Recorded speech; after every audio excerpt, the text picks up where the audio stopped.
Welcome in.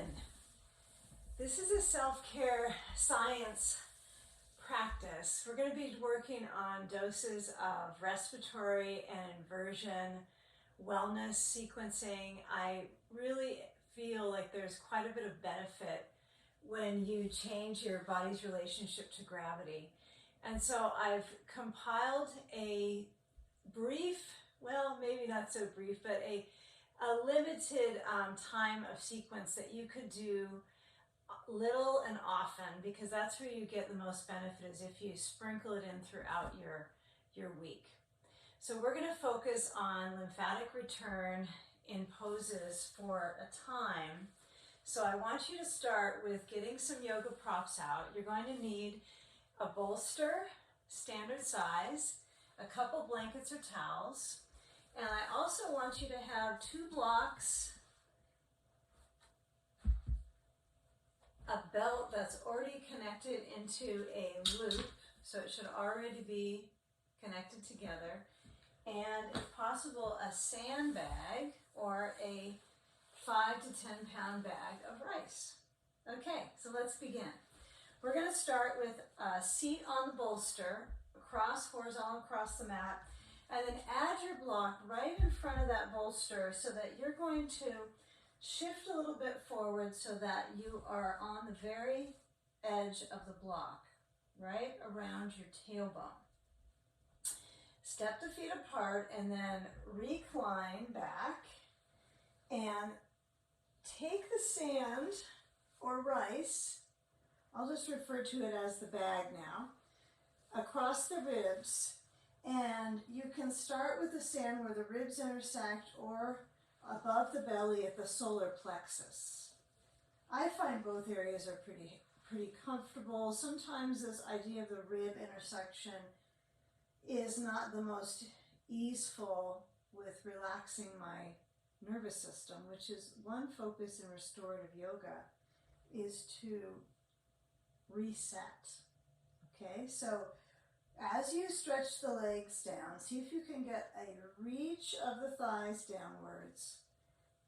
The bag is settling in your midsection. 2 blankets under your head, and spread the chest via relaxing the arms wide. Internalize your focus by resting the eyes back to the brain and sense the movement chamber of the ribs with the breath. Just feel the sensations the movement of the breath creates.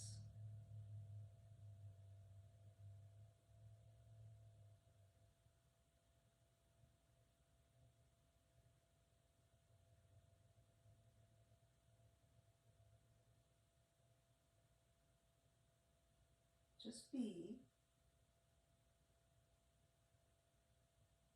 Our practice is to do the time in the poses that are rejuvenating. So today's practice really revolves around inversions. So that means that either the pelvis is elevated and or the legs are elevated. So if you can have the pelvis in a relationship with the body so that it's in a lift, or you can have the legs lifted up, which we'll get into both of them. So that's a soothing effect on the nervous system, focusing on lymphatic return.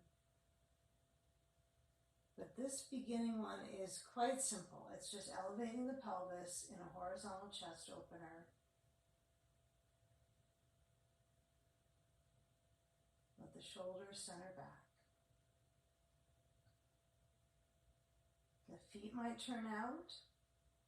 I'd rather have the emphasis that the legs have a span apart so that you can feel how the ribs and the arms span apart. So it's no different in the lower body than it is in the upper body as far as how much width you're creating.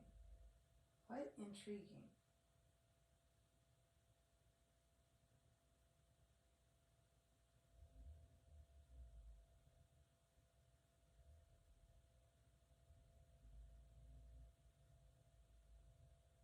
Now bend through the legs, slide the feet closer in towards your hips, and then slide the blanket. If you have a stack of height under your head, I want you to lower that height down so there's one blanket or towel under your head, so the angle is more comforting for the throat. And then take the sand or the bag off of your rib spaces. And now what we'll do is we'll walk the feet in so you're tippy-toeing, heels are up, and you'll reach for the bolster and push that bolster down so it's under just the back of your pelvis. So this changes the angle of the torso, which will begin to have more soothing effect to the heart.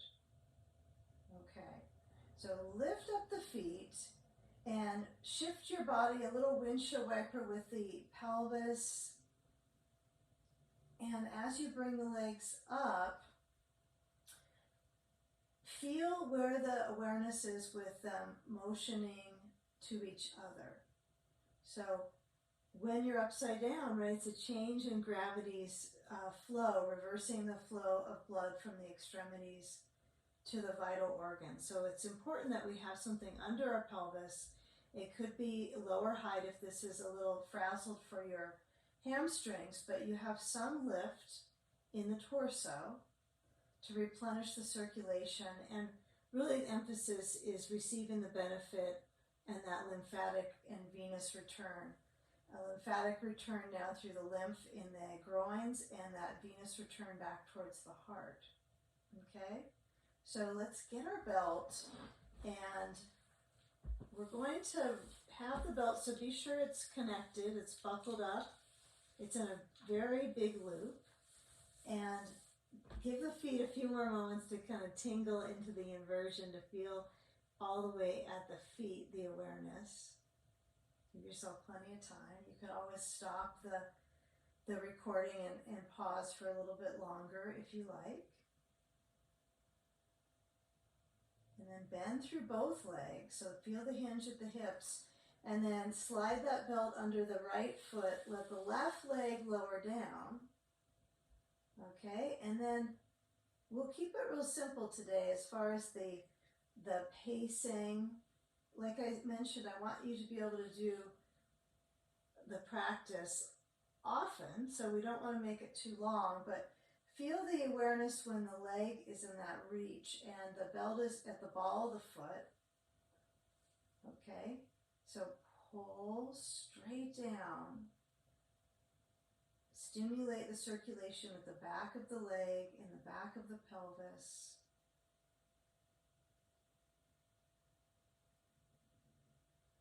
Okay, and then take your sand and place it on the front of the left thigh. Could be straight down, it could be across the front of the hip. And then you'll take your belt, make sure it's a big enough loop, and you'll reach that to the back of your head at the occiput. So that is the shelf at the back of your skull. Okay, and if this is a little uncomfortable for your circulation, it's just quite an intensity, you can always loosen up the belt. You can go without the belt behind your head and simply pull with the hands. But we are entering brain float. So our arms are free. It's a hands-free experience. And you're settling the circulation. Even though it feels pretty intense at the leg, see if you can fluctuate to bend the knee a little bit and let the weight of your head tip back. If there's too much pressure, if it's too harsh, you can always bend your left knee. Right? You could bend the left knee and still keep the bag on the leg. It might feel like a little better in the sacrum. So the arms are below the level of the heart, so the heart can relax and restore. And feel the fluidity of inhale through the nose and relaxing on your out breath. can let your head lean back. You can let the foot push more. You are exploring because it's a practice. So I'm simply guiding you through an opportunity to help with replenishing the circulation through the lymph drain, through that reverse flow back to the heart. So it simply, the heart rate tends to lower when we have the pelvis lifted and the legs up, both of those things.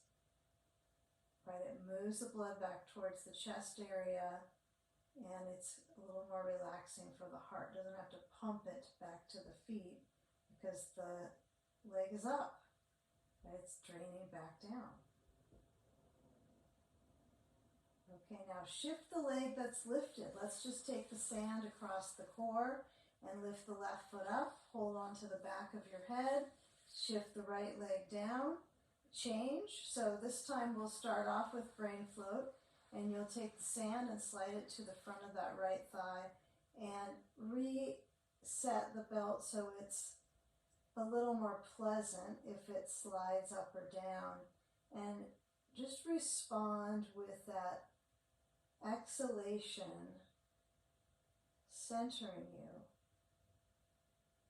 Anything that feels comforting. Maybe it's to hold the back of your head a little longer. Maybe it's to bring the shoulders back and the chest open, and then slide the arms slightly down. But we're beginning the session with very pure respiratory focus, then inverted focus. And that'll be our emphasis for rejuvenating in this session.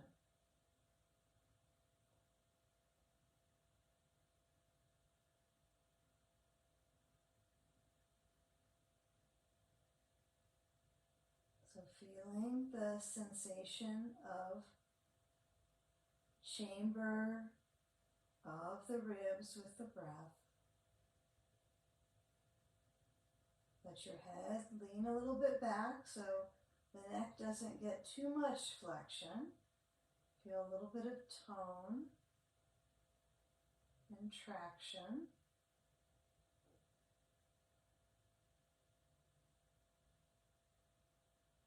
Very good. Now slide the belt bag off of the leg, and we'll bring the hands to hold the belt beside your temples and slide the belt off your back of your head. Lift the right foot up and take wide stance. Hold the belt or let it go. If you feel comfortable when the legs aren't completely frazzled, you can let go of the belt and make sure it's stable and holding your legs in a wide stance. So this is a reverse wide angle, so it will be considered Viparita Upavista Konasana. It's a little easier on the spine than if you were sitting and trying to go into the shape, sitting upright. So returning that circulation back towards the heart. This is quite the lymphatic return, isn't it, this one? With the legs in a wide stance, the inner thigh stretching. Don't overdo the span of the legs. Keep it simple. And then bend through the legs.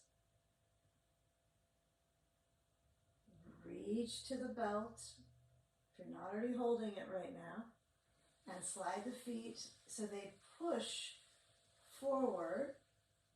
And when you are reaching the hands up to the belt, let's just soften the knees and take the belt off and let the knees windshield wiper side to side.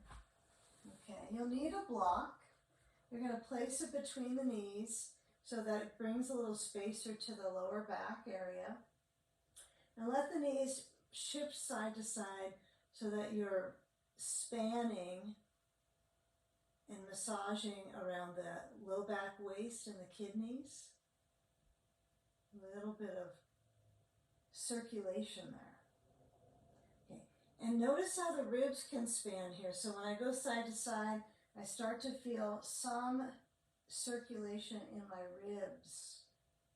Okay, let's work with that. So we're going to go into ERT, elevated reclining twist. Okay. So this is in the main series with Judith Lassiter's work, the ERT series. So what I want you to do is move your knees to the right, place a block besides the bolster, and let your right leg rest onto that block. It's bending, okay? So both of my legs are in this frame of bend, and I will take a bag up to the outer left thigh and reach the left arm open. Maybe you don't have to actually reach, but you can just settle the arm out and feel that circulation through and through. Not even having to overemphasize the breath, just having the pelvis lifted and having that cascading effect back to the heart and the lungs and the brain is refreshing. Don't you think? I mean, the circulation series is, I think this is a pretty refreshing series. It's simple. See for yourself, experience it, and report back. Okay? So feeling where the legs are joined, and not only do you have two legs here, but you also have a bag on the side. Okay, and that's moving that circulation down to the base hip. It's weight bearing. So it's good for the bones. But we want to be a little bit considerate of how easeful this is in the chamber, the rib cage. Maybe closing your eyes,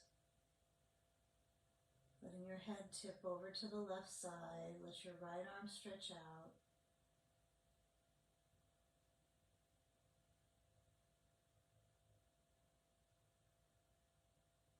Dial into that pressure on the right kidney and the little openness at the left side of the back.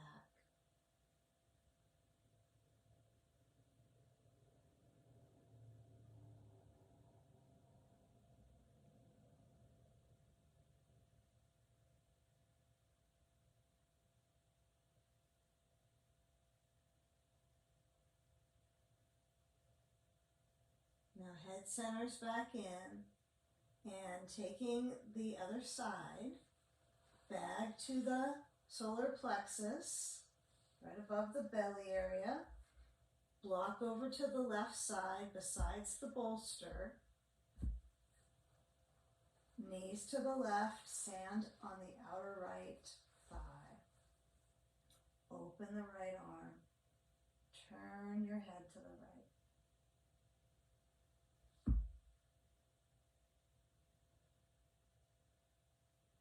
See if you can ease your way into the deeper twist. This is a little unique because it's elevating the pelvis to create the inversion. So it has the energetics of an inversion.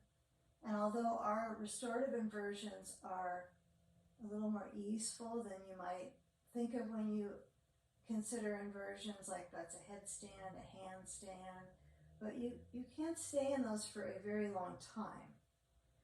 You can't be in those for 5-10 minutes. Some of us might be able to do a headstand for that long, but it puts pressure for some of us that's undue on our neck. So these are lengthy holds. You can do some of these for quite a bit of time. That's how you really can receive the benefit of changing your body's relationship to gravity.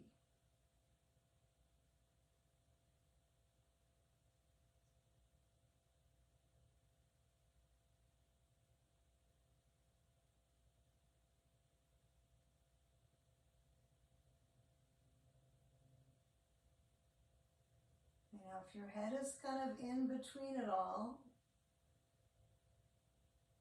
then see if you can feel it a little bit turning, a little bit nestling back and forth.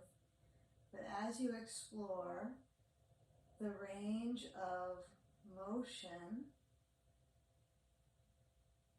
through breath,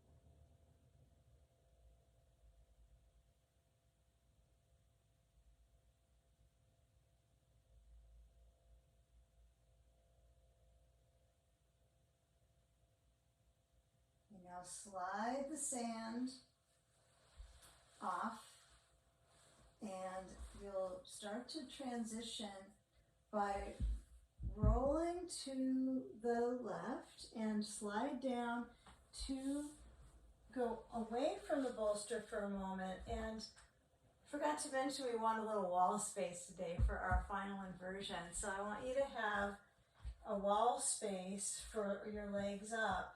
So we'll take first a few moments of cat-cow to kind of lengthen the spine. So palms down, round your back. Feel that kind of scooping,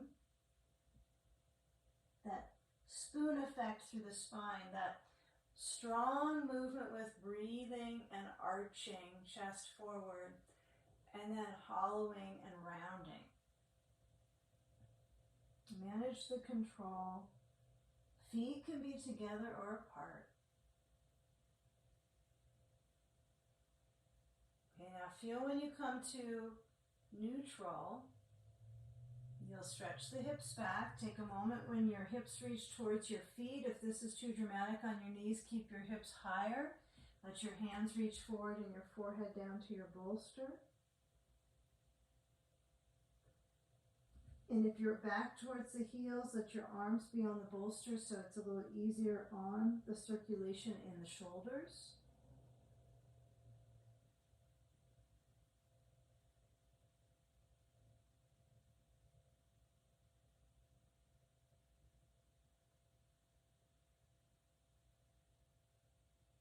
Feel the massage in the organs with the ribs down. Lift up the hips. Take one more pattern here with hands helping you get back. So what we'll do is we'll bring the hands down to the floor and lift up the knees and walk our hands back towards our feet. Scoot your feet a little bit away from a wall space so that you can move your sitting bones towards the wall.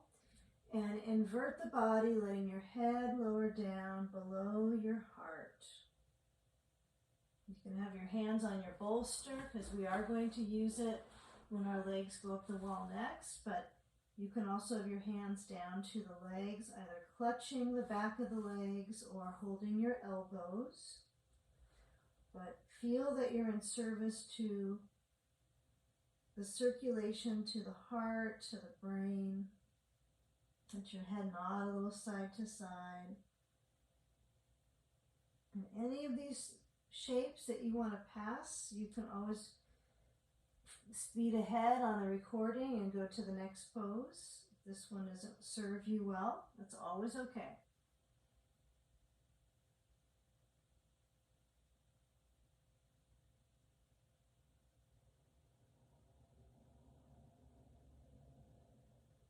Okay, now we'll try this. We'll scoot our feet forward, and I want you to take your bolster and carefully insert it behind your feet. If you can't go into it this way, you can come down to the mat and go in that way. But you'll scoot your feet forward enough and make sure that you plant your hands on the bolster and then take a seat down. Okay. Now, you gotta get those blankets, at least one of them. So I would have one blanket in a single fold or a quarter fold. This is a quarter fold. Single fold is going to be lower, which may serve some of you better for your neck, so we don't have as much of a rounded neck. So either version, you'll find out when you get onto your back. Okay, let's go. So our final pose is Viparita Karani, waterfall pose. So taking a moment to sit right up to one side of your bolster. So you want to sit over to the edge of the bolster. So you are going to feel like you're tipping off. And then you're going to scrunch your body up so your sitting bones are close to the wall. Slide an arm under and swing the legs upside down at the wall. And then trust your bones balance to have that elevation of legs. Grab your bag and place it either on the solar plexus or on the soles of the feet and lift up the bag and let the heels touch to the wall. Okay, this is a magnificent pose. If you choose only one, fast forward to this one to get the most benefit for all the systems of the body, right? Vascular, lymphatic, nervous, endocrine. This is a very good pose. So we're reversing the effects of gravity on the heart, the lungs, and the brain. So let your head relax back, and if you have an eye pillow or a cloth, you could put that across your eyes if you like to have a little less of that light distraction to internalize. Resting your hands to feel the movement of the breathing. Touching into your center and strengthen the breathing muscles via inhaling, exhaling, and let the exhalation transport you inwards.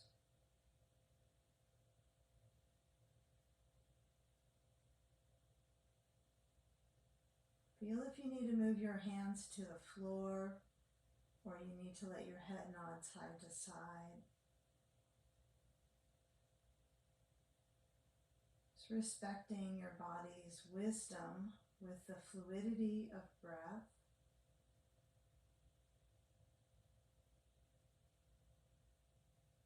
Slowing down.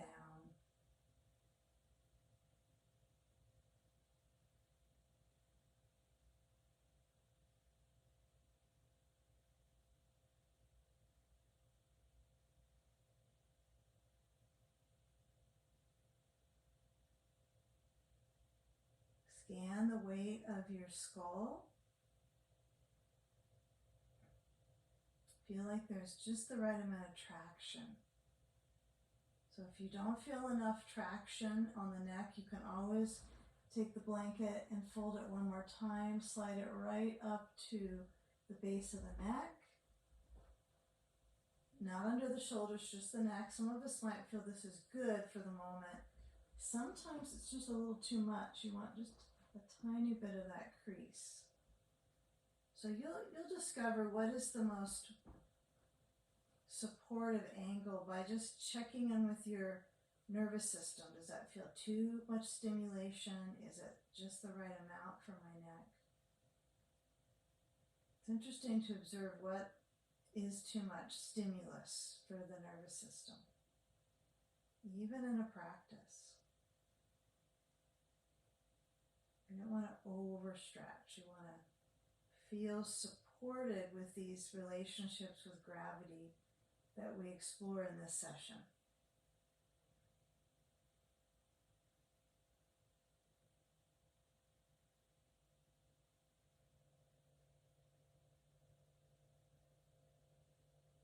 Okay, now with that next in-breath, filter the air in through the nostrils. Ribs move, belly lifts. Exhale, push out with the lung pressure. Empty the lungs.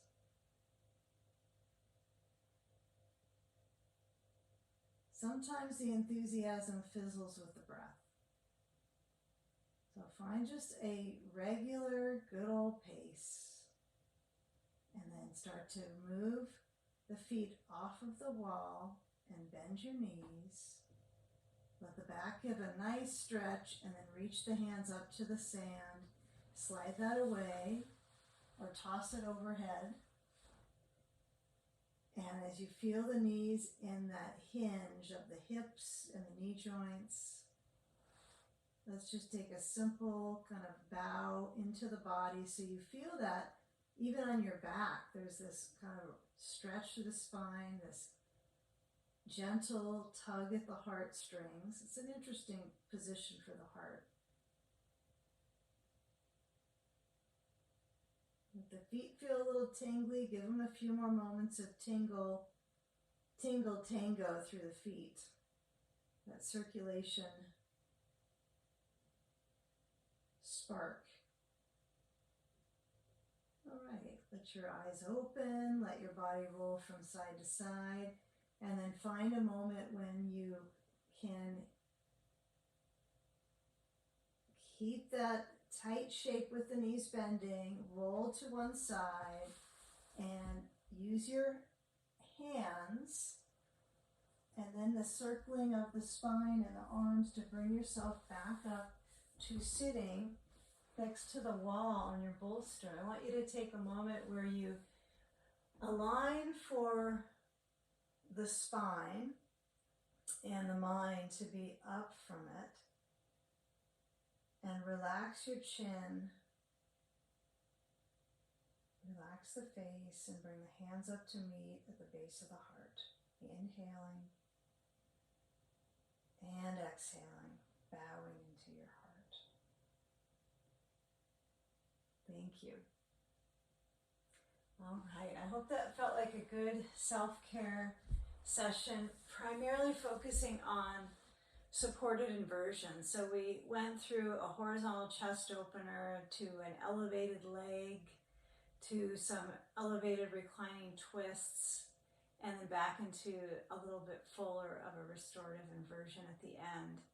And I believe that if you can do a little and often, you'll find some benefits for your lymphatic and just the basic vascular support for your heart and your lungs. So even if you do half of this practice, or you take some time once every few days to do some of this sequencing, I think it will be helpful and be a good self-care time just for yourself connecting. So thanks again for joining me for practice, and leave any comments, tap the like button, and share this with others. Thank you so much.